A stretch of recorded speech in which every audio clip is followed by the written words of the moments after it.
Hello everyone, welcome to my channel complete Shiksha. दोस्तों, इस video में हम लोग 50 क्वेश्चंस का सेट लगाने वाले हैं जो कि आपके बिहार दरोगा मेंस एग्जाम के लिए बहुत ही इंपॉर्टेंट होने वाला है।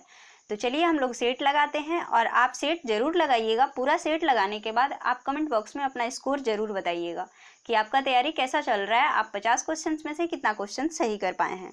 तो चलिए देखते हैं पहले क्वेश्चन को। तो हमारे यहाँ पहला क्वेश्चन है, हिस्टोरिका नामक रचना किसकी है।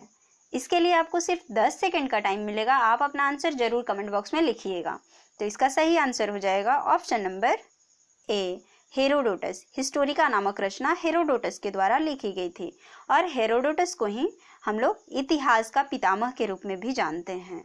नेक्स्ट क्वेश्चन है, अलीगढ़ संधि का संबंध किससे है।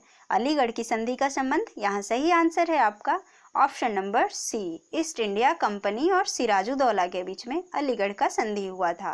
और अलीगढ़ का संधि 9 फरवरी 1757 ईस्वी को हुआ था, जो कि ईस्ट इंडिया कंपनी और सिराजुद्दौला के बीच में हुआ था। और इस संधि को करने का मेन उद्देश्य जो था ईस्ट इंडिया कंपनी का, वो सिराजुद्दौला को उसके पद से हटाना था षड्यंत्र करके।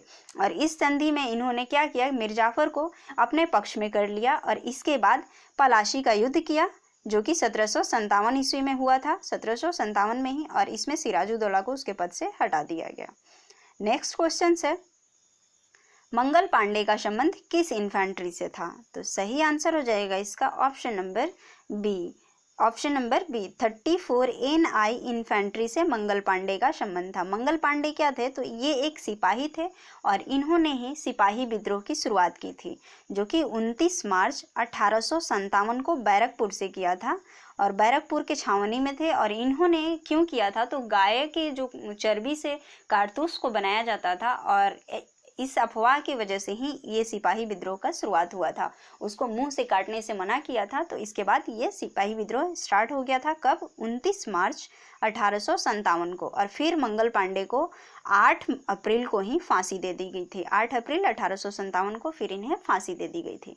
तो आपको याद रखना है कि ये किस इन्फेंट्री से संबंधित थे, तो 34 NI इन्फेंट्री से संबंधित थे। नेक्स्ट क्वेश्चन है, मुगल और मेवाड़ की संधि कब हुई थी। सही आंसर है ऑप्शन नंबर सी, 1615 ईस्वी में मुगल और मेवाड़ की संधि हुई थी। बात कर ले मेवाड़ के राजा महाराणा प्रताप की, तो ये मेवाड़ के एक प्रतापी राजा थे जिन्होंने कि अकबर के आगे कभी भी झुका नहीं था और उसके सामने कड़ी टक्कर दी थी। और इसके बाद उन्होंने कभी भी मुगल का, जो मुगल वंश का अकबर था, संधि को स्वीकार नहीं किया था। लेकिन इनके पुत्र जो हुए अमर सिंह और जो अकबर का पुत्र था जहांगीर, उन्होंने दोनों ने क्या कर लिया, संधि कर लिया 1615 ईस्वी में, जिसको कि मेवाड़ और मुगल की संधि के नाम से जानते हैं हम लोग। तो आपको याद रखना है कि मुगल और मेवाड़ का संधि कब हुआ था, तो 1615 ईस्वी में। और किसके किसके बीच में, तो महाराणा प्रताप के पुत्र अमर सिंह और अकबर के पुत्र जहांगीर के साथ ये संधि हुआ था। नेक्स्ट क्वेश्चन है, भारत में पहला एम्स कहाँ खुला था। सही आंसर है इसका ऑप्शन नंबर बी, दिल्ली में। भारत में पहला जो एम्स खोला गया था वो दिल्ली में खोला गया था। और दिल्ली में ये कब खोला गया था, तो 1956 में दिल्ली का एम्स को बनाया गया था। और ये किसने बनवाया था, तो स्वास्थ्य और परिवार कल्याण मंत्रालय ने इसका निर्माण करवाया था 1956 ईस्वी में। बात यहाँ एम्स का हुआ है, तो एम्स का फुल फॉर्म हो जाता है all India institute of medical sciences, all India institute of medical sciences. और वर्तमान समय में भारत में कुल एम्स की बात करें तो अभी 14 एम्स कार्यरत हैं। कितना, 14। तो भारत में पहला एम्स जो कि दिल्ली में 1956 ईस्वी में बनाया गया था और अभी 14 एम्स है। और एम्स का full form all India institute of medical sciences होता है। तो आपको इस क्वेश्चन से इतनी सारी जानकारी मिलती है। हम देखते हैं नेक्स्ट क्वेश्चन को। नेक्स्ट क्वेश्चन है, इनमें से कौन कांग्रेस के कभी अध्यक्ष नहीं बने। सही आंसर हो जाएगा आपका ऑप्शन नंबर ए, बाल गंगाधर तिलक। बाल गंगाधर तिलक, ये जो तीनों हैं वो कभी न कभी कांग्रेस के अध्यक्ष रहे हैं। कांग्रेस का कभी भी अध्यक्ष नहीं बने थे। तो देखिए, बात यहाँ महात्मा गांधी का कर लें तो महात्मा गांधी 1924 ईस्वी में बेलगांव में जो कांग्रेस अधिवेशन हुआ था उस टाइम पे ये कांग्रेस के अध्यक्ष थे। कब, 1924 में। और सुरेंद्र नाथ बनर्जी की बात करें तो ये कब थे, तो ये 1902 ईस्वी में कांग्रेस के अध्यक्ष बने थे, जो कि उस टाइम में कहाँ पर ये अधिवेशन हुआ था, तो कांग्रेस का अधिवेशन अहमदाबाद में जो हुआ था 1902 ईस्वी में। तो उस टाइम के कांग्रेस अध्यक्ष कौन थे, तो सुरेंद्रनाथ बनर्जी थे। गोपाल कृष्ण गोखले की बात कर लें तो ये 1905 ईस्वी में बनारस अधिवेशन में अध्यक्ष थे कांग्रेस के। तो इन तीनों ने अध्यक्षता की है कांग्रेस की, जबकि बाल गंगाधर तिलक कभी भी कांग्रेस के अध्यक्ष नहीं बने। नेक्स्ट क्वेश्चन की देख लें, तो मार्ले मिंटो सुधार कब आया था? सही आंसर हो जाएगा ऑप्शन नंबर सी, 1909 ईस्वी में मार्ले मिंटो का सुधार आया था, जिसे कि हम लोग भारत परिषद अधिनियम के भी नाम से जानते हैं। मार्ले मिंटो सुधार अधिनियम को हम लोग भारत परिषद अधिनियम के नाम से भी जाना जाता है। और इस अधिनियम के तहत पहली बार मुस्लिमों को अलग प्रतिनिधित्व प्रदान किया गया था। अलग प्रतिनिधित्व का दर्जा मुस्लिमों को 1909 ईस्वी में मार्ले मिंटो सुधार के अकॉर्डिंग ही दिया गया था। नेक्स्ट क्वेश्चन है, ताजमहल का पत्थर कहाँ से लाया गया था? सही आंसर है ऑप्शन नंबर बी, ताजमहल बनाने के लिए जो पत्थर का उपयोग हुआ था वो मकराना से लाया गया था। और ताजमहल को किसने बनवाया था, तो मुगल शासक शाहजहां ने बनवाया था अपनी पत्नी के यादगार में। और जो ताजमहल है उसको यूनेस्को के विश्व विरासत सूची में भी शामिल किया गया है। 1883 ईस्वी में इसको यूनेस्को के विश्व विरासत सूची में भी शामिल किया गया है ताजमहल को। देखते हैं नेक्स्ट क्वेश्चन। तो नेक्स्ट क्वेश्चन है, रुद्रदामन का संबंध किस अभिलेख से है? सही आंसर हो जाएगा ऑप्शन नंबर सी, जूनागढ़ अभिलेख का संबंध जो है वो रुद्रदामन से है। अदर ऑप्शंस की बात कर ले तो यहाँ हाथी गुम्फा अभिलेख है, जो कि किस राजा से संबंधित है, तो कलिंग राज खारवेल से संबंधित है हाथी गुम्फा अभिलेख। ऐहोल अभिलेख की बात करें तो ऐहोल अभिलेख पुलकेशन द्वितीय से संबंधित है। ग्वालियर अभिलेख प्रतिहार नरेश भोज से संबंधित है। ग्वालियर अभिलेख प्रतिहार नरेश भोज से। तो आपको याद रखना है कि रुद्रदामन जूनागढ़ अभिलेख से संबंधित है। तो आपको एक क्वेश्चन से यहाँ 4-4 क्वेश्चंस कंप्लीट होते हैं, तो आप सबको ध्यान से सुनेंगे और अपना आंसर, यदि आपको इस क्वेश्चन का आंसर आता है तो आप जरूर इसको पॉज करें वीडियोस को, और उसके बाद कमेंट बॉक्स में जा करके आप इसका आंसर जरूर टाइप करें। और देखते हैं अगले क्वेश्चन को। तो अगला क्वेश्चन है, कांग्रेस की स्थापना के समय भारत का वायसराय कौन था?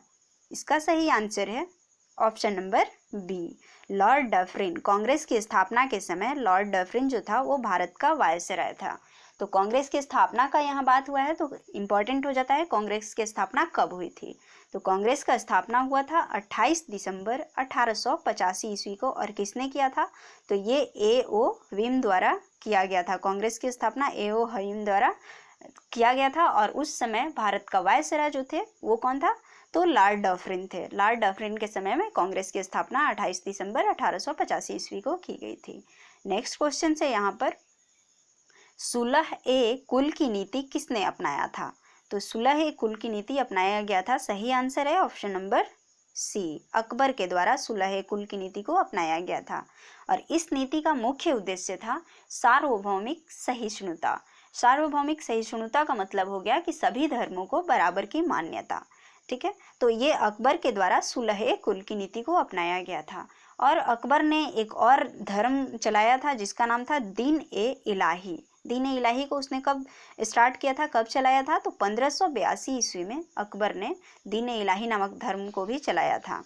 नेक्स्ट क्वेश्चन है यहाँ पर आपका, चतुर्थ बौद्ध संगीति किसके शासनकाल में हुआ था? देखिए, बौद्ध धर्म से रिलेटेड आपसे क्वेश्चंस जरूर से जरूर ही पूछा जाता है, तो आप ये दोनों, जैन धर्म और बौद्ध धर्म, ये दोनों बहुत अच्छे से कंप्लीट कर लें यदि आप किसी भी एग्जाम की तैयारी करते हैं। तो यहाँ आपका क्वेश्चन है कि चतुर्थ बौद्ध संगीति किसके शासनकाल में हुआ था? सही आंसर है ऑप्शन नंबर डी, कनिष्क के शासन में चतुर्थ बौद्ध संगीति हुआ था। अब चतुर्थ बौद्ध संगीति कब हुआ था, तो ये इस प्रथम सदी में हुआ था, ईस्वी के प्रथम शताब्दी में किया गया था कनिष्क के शासनकाल में। मतलब उस टाइम पे राजा कौन थे? कनिष्क थे, और ये कश्मीर में हुआ था। तो इसके बाद जो हुआ था, जो बौद्ध धर्म था वो 2 भागों में विभाजित हो गया था। किसमें? महायान और हीनयान। हीनयान और महायान में विभाजित हो गया था चतुर्थ बौद्ध संगीति के बाद।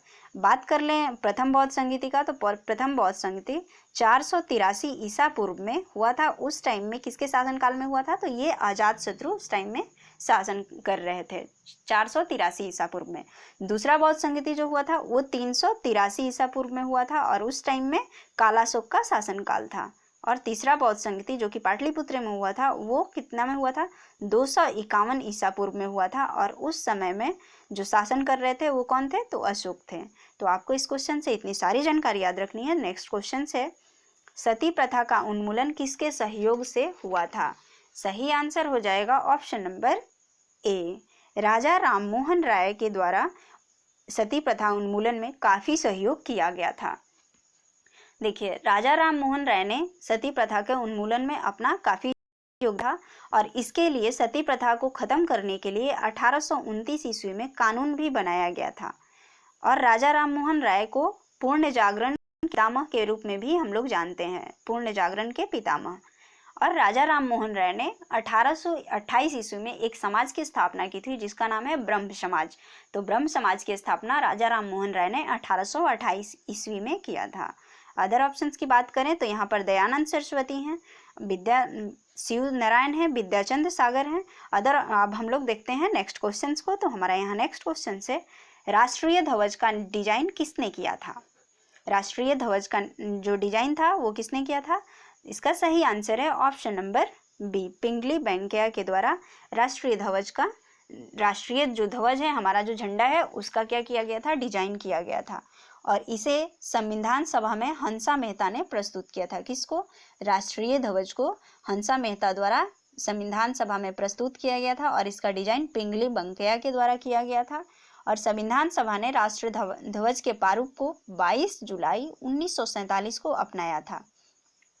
बात कर ले हमारे राष्ट्रीय ध्वज की लंबाई और चौड़ाई का अनुपात का, तो वो किस अनुपात में है, तो 3:2 के अनुपात में है। तो जो हमारा राष्ट्रीय ध्वज का डिजाइन किसने तैयार किया था, इस क्वेश्चन से याद रखना है आपको, पिंगली वेंकैया का नाम। तो हम देखते हैं नेक्स्ट क्वेश्चन को। नेक्स्ट क्वेश्चन है, स्वराज पार्टी से कौन संबंधित है? सही आंसर हो जाएगा यहाँ ऑप्शन नंबर सी, CR दास। चितरंजन दास जो थे वो किससे संबंधित थे? स्वराज पार्टी से संबंधित थे। तो स्वराज पार्टी जो कि चितरंजन दास से, CR दास से संबंधित है। तो यहाँ बात हम अदर ऑप्शंस की कर लें तो बाल गंगाधर तिलक है। देखिए, पिछले हम जो सेट बनाए थे उसमें बाल गंगाधर तिलक का नाम हमने गलती से बोल दिया था, क्या, लोकनायक बोल दिया था, जबकि इनका जो उपनाम है वो क्या है, लोकमान्य है। तो आप याद रखेंगे बाल गंगाधर तिलक का उपनाम क्या है, लोकमान्य है। और यहाँ अदर ऑप्शन से जननायक, लोकनायक से किसको कहते हैं, तो जयप्रकाश नारायण जो लोकनायक है, जो कि मैंने आपको बाल गंगाधर तिलक के जगह पे बताया था।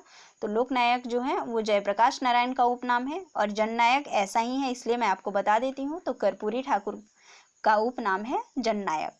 और 1922 ईस्वी में गांधी जी के द्वारा चौरी चौरा कांड भी किया गया, चौरी चौरा कांड हुआ था। उसके बाद असहयोग आंदोलन वापस लेने के कारण कुछ कांग्रेस नेता जो थे वो नाराज हो गए थे।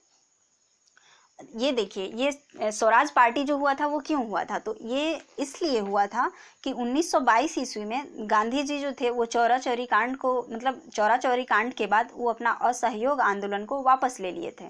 और इसके बाद जो कांग्रेस नेता थे, जिसमें कि बाल गंगाधर तिलक का भी नाम है, तो बाल गंगाधर तिलक, महात्मा भगत सिंह, ये जो CR दास थे, ये कुछ जो नेता थे, जो कांग्रेस के नेता थे, वो नाराज हो गए थे इससे।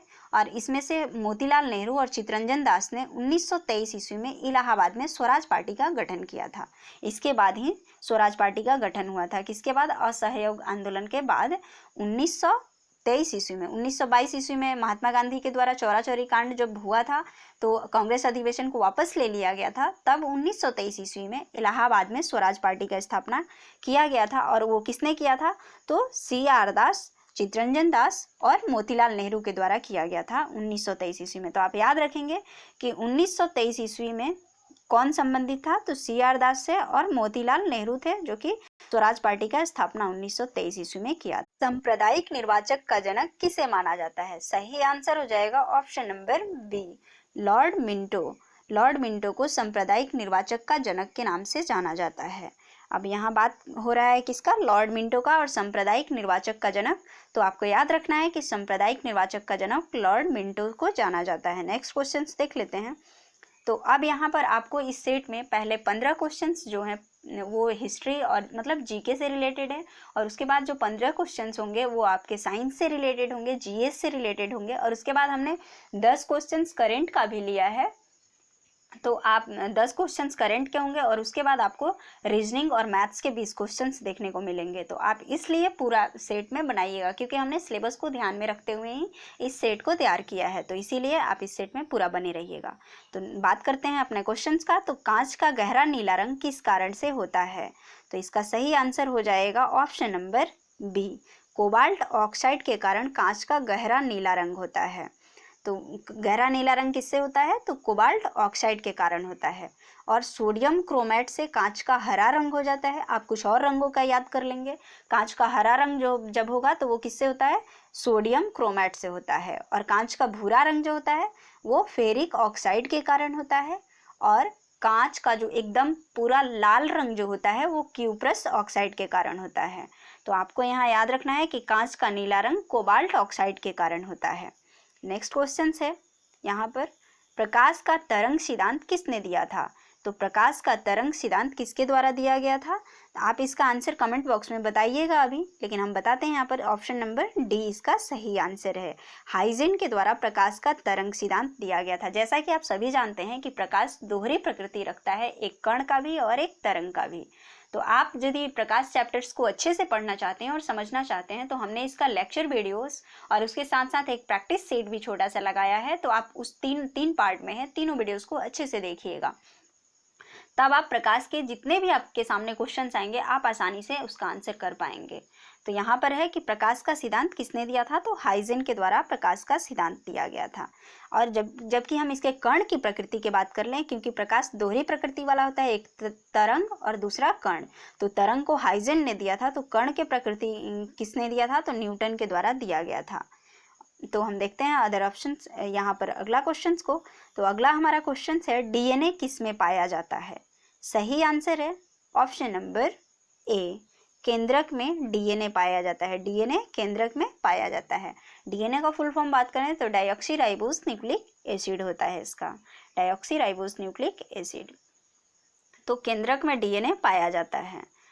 देखते हैं नेक्स्ट क्वेश्चन को। नेक्स्ट क्वेश्चन है हमारा, इसमें से सबसे कम प्रदूषण किससे होता है? सबसे कम प्रदूषण निम्नलिखित में से किस में होता है? तो सही आंसर हो जाएगा option number C, CNG. CNG से सबसे कम प्रदूषण होता है। सीएनजी का फुल फॉर्म की बात कर ले तो कंप्रेस्ड नेचुरल गैस, जो कि सबसे कम प्रदूषित करने वाला गैस है। सीएनजी सबसे कम प्रदूषण वाला होता है। कोयला तो बहुत ज़्यादा प्रदूषण होता है, एलपीजी से भी होता है लेकिन कम होता है, और डीजल से भी प्रदूषण तो होता ही है। इन तीनों में से सबसे कम किससे होता है? सीएनजी से। उसके बाद बात करें तो एलपीजी से, उसके बाद डीजल से, और सबसे ज़्यादा जो होता है वो कोयला से प्रदूषण होता है। हम देखते हैं नेक्स्ट क्वेश्चन। नेक्स्ट क्वेश्चन है, अमीबा किससे भोजन करता है? जैसे कि यहाँ क्वेश्चन किया गया है कि अमीबा किससे भोजन करता है। सही आंसर हो जाएगा कुटपाद, जिसको इंग्लिश में स्यूडोपोडिया के नाम से भी जानते हैं। तो अमीबा का भोजन करने वाला अंग जो है उसको कहते हैं कुटपाद। जैसे हम लोग भोजन करते हैं तो मुख से करते हैं, वैसे ही मछलियाँ जो होती हैं वो क्या करती हैं? गलफड़ा या गिल से करती हैं, सांस लेती हैं। तो वैसे ही भोजन करने का जो अंग है वो अमीबा का क्या है? कुटपाद है। तो हम देखते हैं नेक्स्ट क्वेश्चन। नेक्स्ट क्वेश्चन है, इसमें से कौन परजीवी पादप है? परजीवी पादप मतलब जो दूसरे जीवों पर रह करके जिंदा रहता है, दूसरों पे निर्भर करता है। तो यहाँ सही आंसर हो जाएगा आपका ऑप्शन नंबर, क्या हो जाएगा? ऑप्शन नंबर सी, कसकुटा। कसकुटा नामक परजीवी जो होता है वो क्या है? परजीवी पादप है। कैसा पादप है? ये पादप है मतलब एक टाइप का पौधा है जो कि परजीवी है, जो दूसरे पे डिपेंड करता है। तो आप याद रखेंगे कसकुटा जो है परजीवी पादप है। नेक्स्ट क्वेश्चन है, अमलगम क्या है? तो अमलगम क्या है ये आप सभी जानते होंगे क्योंकि ये बहुत ही इंपॉर्टेंट है। तो ये क्या है? एक पारा का मिश्र धातु है। तो यहाँ सही आंसर हो जाएगा आपका ऑप्शन नंबर बी, तरल पारा मिश्रित धातु। अमलगम क्या है? एक तरल पारा मिश्रित धातु है। नेक्स्ट क्वेश्चन की बात कर लें तो नेक्स्ट क्वेश्चन है, एक प्रकाश वर्ष किसके बराबर होता है? सही आंसर हो जाएगा आपका option number B, 9.46 into 10⁻15 metre होता है। आप इसको याद रखेंगे, ये सारा डेटा याद रखने वाला होता है। प्रकाश वर्ष किसके बराबर होता है? तो 9.46 इंटू 10⁻15 मीटर के बराबर होता है। यहाँ आपसे क्वेश्चन ऐसे भी पूछ लिया जा सकता है कि प्रकाश वर्ष किसका मात्रक है? तो ये किसका मात्रक होता है? प्रकाश का नहीं, आप याद रखेंगे दूरी का मात्रक होता है। और इससे कैसा दूरी मापा जाता है? तो बहुत बड़ी दूरी को मापा जाता है, जो कि बहुत बड़ी दूरी, जैसे कि आपको सूर्य से पृथ्वी तक का दूरी निकालना है, मतलब खगोलीय पिंडों के बीच की दूरी निकालने के लिए हम लोग प्रकाश वर्ष इकाई का उपयोग करते हैं, जो कि एक प्रकाश वर्ष बराबर होता है 9.46 इंटू 10⁻15 किलोमीटर के बराबर होता है, 15 मीटर के बराबर होता है। अब देखते हैं नेक्स्ट क्वेश्चन को। नेक्स्ट क्वेश्चन है, धान की खेत से कौन सी गैस निकलती है? सही आंसर है इसका option number C, methane gas, CH4। धान की खेत से कौन सा गैस निकलता है? तो मीथेन गैस निकलती है धान की खेतों से। अब हम देखते हैं नेक्स्ट क्वेश्चन को। नेक्स्ट क्वेश्चन है हमारा मित्र शक्ति युद्ध अभ्यास। अब आपको यहाँ से करंट के क्वेश्चंस देखने को 10 क्वेश्चंस मिलेगा।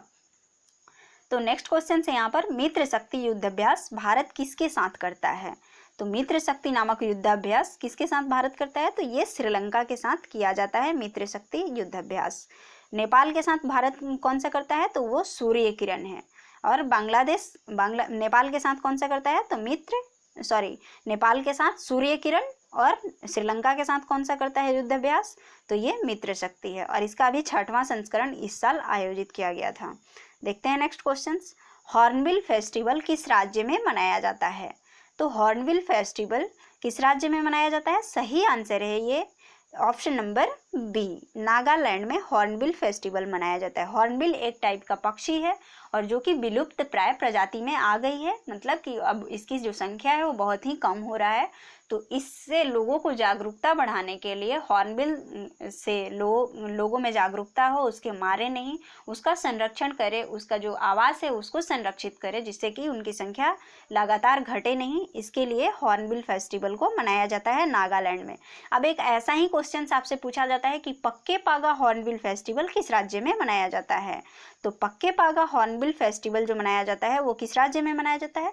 तो ये पूर्वोत्तर राज्य अरुणाचल प्रदेश में मनाया जाता है। तो आप याद रखेंगे, इससे आपको कंफ्यूज नहीं होना है। पक्के पागा हॉर्नबिल यदि पूछता है तो वो अरुणाचल प्रदेश में मनाया जाता है, और सिर्फ हॉर्नबिल पूछता है तो वो आपको नागालैंड में मनाया जाता है। हम देखते हैं नेक्स्ट क्वेश्चन को।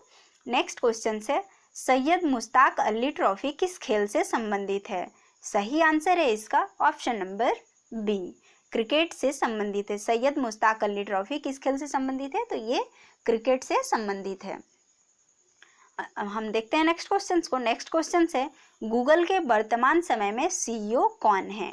तो गूगल के जो वर्तमान समय में CEO बन गए हैं वो कौन बन गए हैं? सही आंसर हो जाएगा ऑप्शन नंबर सी, सुंदर पिचई। सुंदर पिचई क्या हो गए हैं? गूगल के वर्तमान समय में CEO हैं। और गूगल का जो पेरेंट कंपनी है अल्फाबेट, इसके भी CEO अभी सुंदर पिचई ही बन गए हैं। यहाँ अजय बंगा हैं जो कि ये मास्टर कार्ड के हैं, जो वीज़ा है मास्टर कार्ड वीज़ा के ये क्या हैं? CEO हैं। और मार्क जुकरबर्ग जो हैं वो फेसबुक के हैं। तो हम देखते हैं नेक्स्ट क्वेश्चन। नेक्स्ट क्वेश्चन है पहली बार किस जीवित व्यक्ति के नाम पर उनको सम्मानित करने के लिए सिक्का जारी किया गया है? मतलब किस जीवित व्यक्ति के नाम पर सिक्का जारी किया गया है? सही आंसर हो जाएगा ऑप्शन नंबर ए, रोजर फेडरर। रोजर फेडरर के नाम पर पहली बार क्या किया गया है? सिक्का जारी किया गया है। और उस सिक्का का जो वैल्यू है, जो उसकी जो वैल्यू है, मान्यता है, वो कितना है? रोजर फेडरर को स्विट्जरलैंड सरकार के द्वारा एक सिक्का जारी किया गया 20 फ्रैंक का, इनको सम्मानित करने के लिए।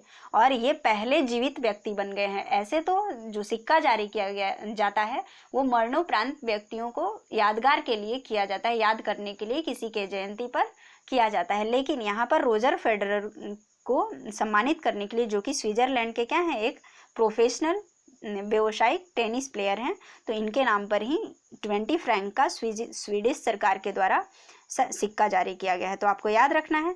नाओमी ओसाका का बात कर लें और नोवाक जोकोविच जो है वो सर्बिया के टेनिस प्लेयर हैं। PV सिंधु जो है वो बैडमिंटन प्लेयर है, भारतीय बैडमिंटन प्लेयर है।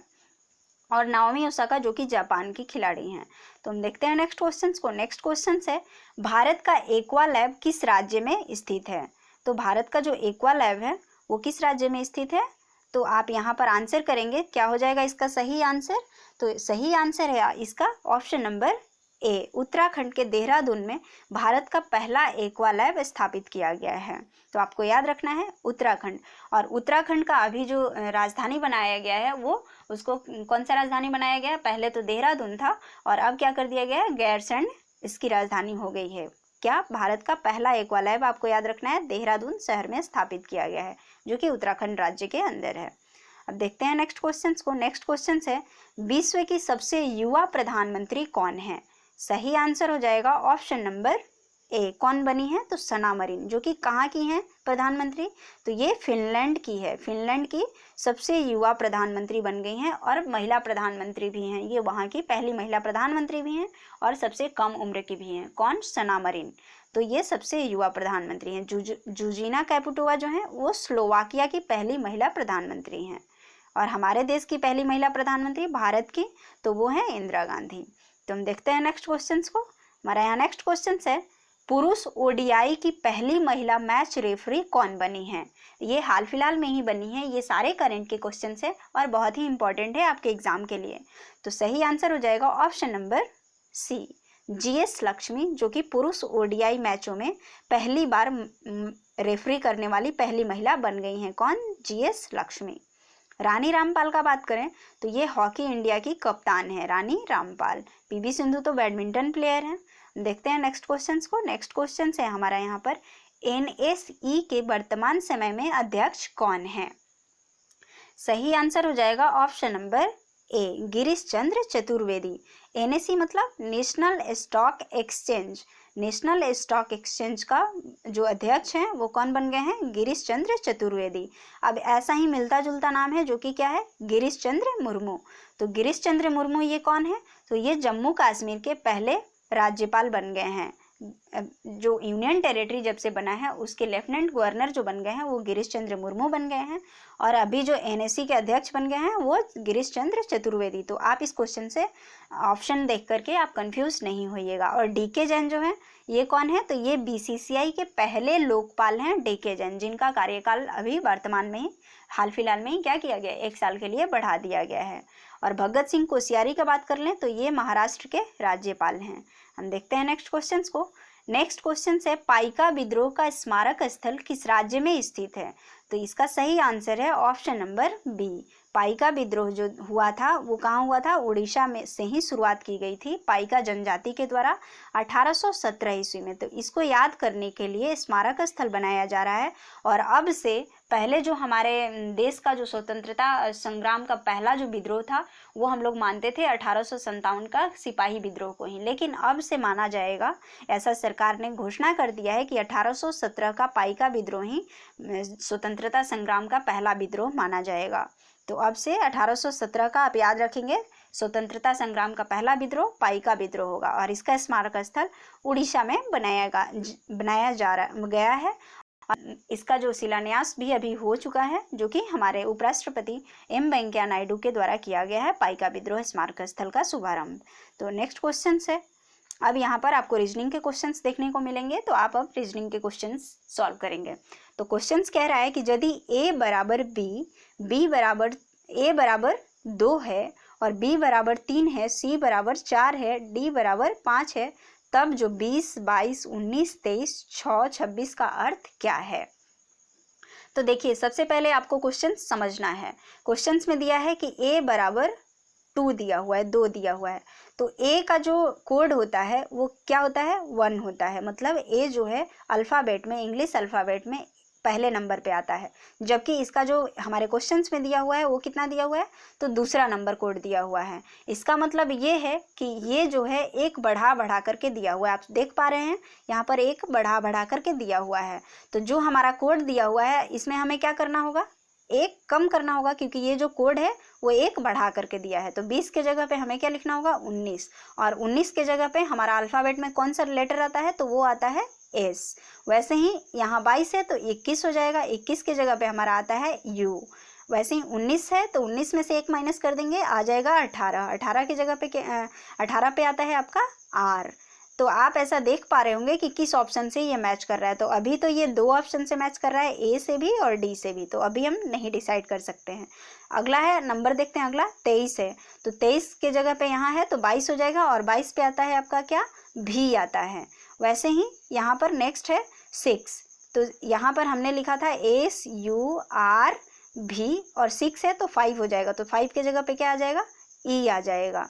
वैसे ही ये 26 है तो 26 में से 1 माइनस करेंगे 25, और 25 की जगह पे आता है वाई।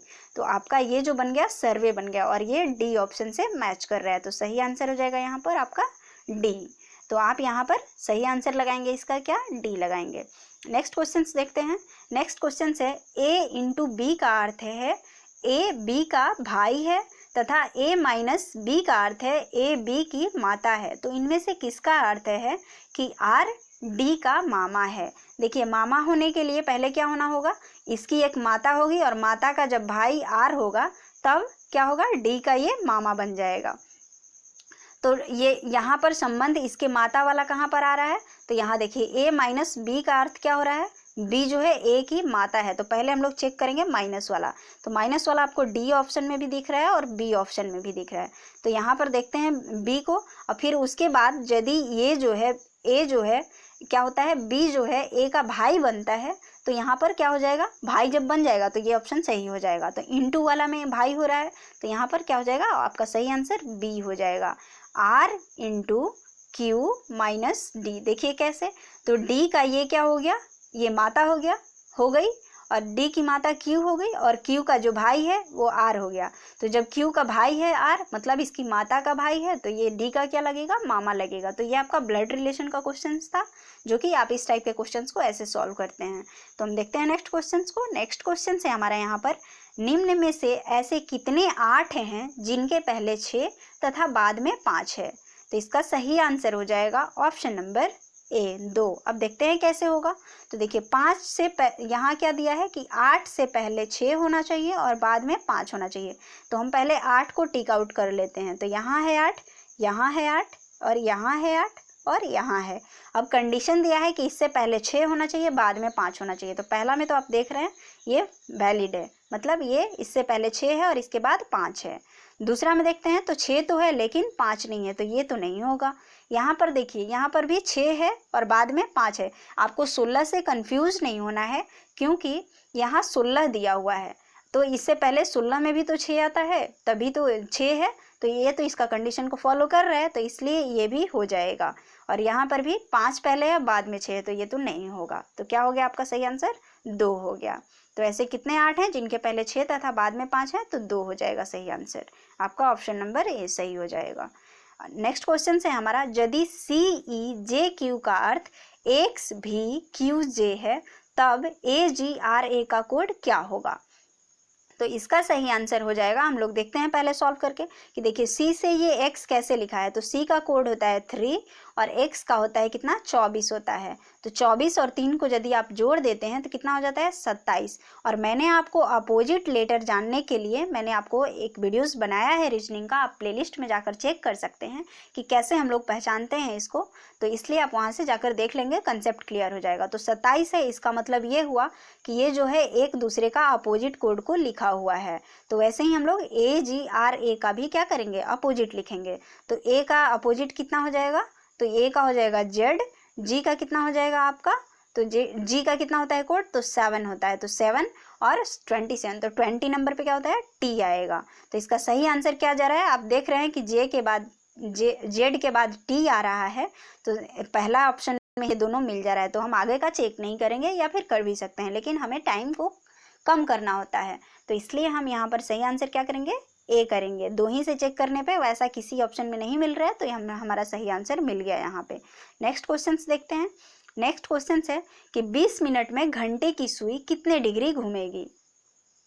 यहाँ पर देखिए 20 मिनट में घंटे की सुई कितने डिग्री घूमेगी, तो इसको हम लोग सॉल्व करते हैं। कैसे, तो देखिए 20 मिनट में घंटे की सुई, पहले हम लोग देख लेते हैं कि 1 घंटे में जो घंटा की सुई है वो कितने डिग्री घूमती है। तो 1 घंटे में घूमती है कितना, 30 डिग्री। अब आप पूछ सकते हैं कि 30 डिग्री कैसे हुआ। तो देखिए जो 12 घंटे में सुई जो है पूरा 12 घंटे में एक चक्कर पूरा करती है, और एक चक्कर मतलब 360 डिग्री। तो 12 घंटे में वो कितना करती है, तो 360 डिग्री का करती है। 12 घंटे में जब 360 हुआ तो 1 घंटे में आपका कितना हो जाएगा, 30 डिग्री हो जाएगा। 360 बटे 12 करेंगे तो ये तो 30 डिग्री आपका आ जाएगा। तो 1 घंटे में 30 डिग्री मतलब 60 मिनट में जब 30 डिग्री है तो 20 मिनट में कितना हो जाएगा, तो ये हो जाएगा आपका 30 बटे 60 गुने 20, तो 20 तिहाई 60 हो जाएगा आपका यहाँ पर। तो यहाँ बन जाएगा आपका कितना, 10 डिग्री का। तो सही आंसर क्या हो जाएगा, 10 डिग्री। यहाँ पर मैंने आपको एकदम बिल्कुल बेसिक से समझाया है, तो आप इसे एकदम अच्छे से समझ लेंगे। तो 20 मिनट में घंटे की सुई जो होगी कितने डिग्री का कोण बनाएगी, तो 10 डिग्री का कोण बनाएगी। मैंने आपको ट्रिक से बिल्कुल भी नहीं बताया है, बिल्कुल कंसेप्ट से बताया है। अगला क्वेश्चन से यहाँ पर, यदि एक संख्या तथा उसके 2/3 का योग 90 है तब बड़ी संख्या क्या है। तो देखिए, एक संख्या मान लेते हैं, वो एक संख्या क्या है, x है, और इसका 2/3, तो x का 2/3 कितना हो जाएगा, 2/3 का मतलब 2/3, तो 2x बटा 3 हो जाएगा, और कितना है, 90 है। तो इसको हम सॉल्व करेंगे तो कितना आ जाएगा ये हमारा, तो ये हमारा हो जाएगा कितना, तो यहाँ कर लेंगे, ये हो जाएगा 5x by 3 is equal to 90 हो जाएगा, और ये 5 से इसको काट देंगे आप, कितना हो जाएगा, तो ये हो जाएगा 18, और 18 में आप ये वाला से इंटू कर लेंगे तो कितना हो जाएगा, 54। तो बड़ी संख्या कितना हो जाएगा, ऑप्शन नंबर यहाँ डी आपका सही हो जाएगा, 54 हो जाएगा। तो इसको आप दूसरे तरीके से भी बना सकते हैं, लेकिन उसमें आपका कैलकुलेशन फास्ट होना चाहिए। इसमें आप कैसे ऑप्शन में डायरेक्ट पुट करेंगे, तो मान लीजिए आप 54 को ही पुट करते हैं डायरेक्ट, और इसका 2/3 आपका कितना हो जाएगा, तो 54 इंटू 2/3 करेंगे इज इक्वल टू, यदि 90 आ जाता है तो ये आपका ऑप्शन सही हो गया। तो इसके लिए आपको सारे ऑप्शन में चेक करना होगा, क्योंकि मैंने तो यहाँ पर पहले बना लिया है, तो इसके लिए आपका कैलकुलेशन फास्ट होना चाहिए। ऑप्शन से सॉल्व करने के लिए आपका कैलकुलेशन फास्ट होगा, तभी आप बना सकते हैं। नेक्स्ट क्वेश्चन देख लेते हैं। यदि 15 संख्याओं का औसत 7 है, प्रथम 8 संख्याओं का औसत 6.5 है तथा अंतिम 8 संख्याओं का औसत 8.5 है, तब मध्य की संख्या क्या है।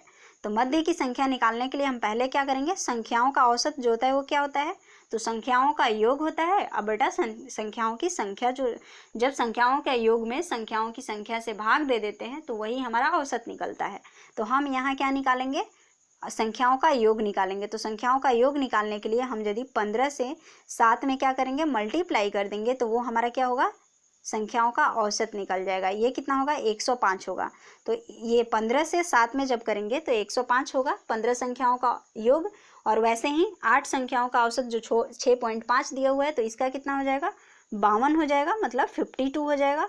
और ये वाला लास्ट वाला का कितना हो जाएगा, 8.5 का, तो ये हो जाएगा आपका 68, और इन दोनों को हम यदि ऐड कर देते हैं तो कितना हो जाएगा, 120। तो 15 संख्याओं का योग हमारा कितना आया था, 105 आया था, और इन दोनों का योग जो आया, पहले वाला 8 का और लास्ट वाला 8 का, तो वो 120 आया। यदि हम घटा देते हैं तो कितना आता है, 105 में से 120 को तो 15 आता है, तो वही मध्य की संख्या हो जाएगी आपकी 15। तो बीच का संख्या जो पूछा है वो कितना हो जाएगा, 15 हो जाएगा। सही आंसर होगा option number B. Next question देखते हैं। एक बगीचे में कुछ बतख तथा कुछ बकरियां हैं। यदि सिरों की संख्या 58 है तो पैरों की संख्या 140 है, तब बकरियों की संख्या कितनी है। तो इसको आप ऑप्शन से भी बना सकते हैं, लेकिन उसमें आपका टाइम कंज्यूम होगा। लेकिन यदि आप इसे ये ट्रिक से बनाते हैं तो वो आप जल्दी सॉल्व कर पाएंगे। तो इसके लिए ट्रिक होता है 4 पैरों वाले जानवरों की संख्या के लिए, तो इसमें होता है पैर माइनस 2 इंटू सिर डिवाइडेड बाई 2 होता है।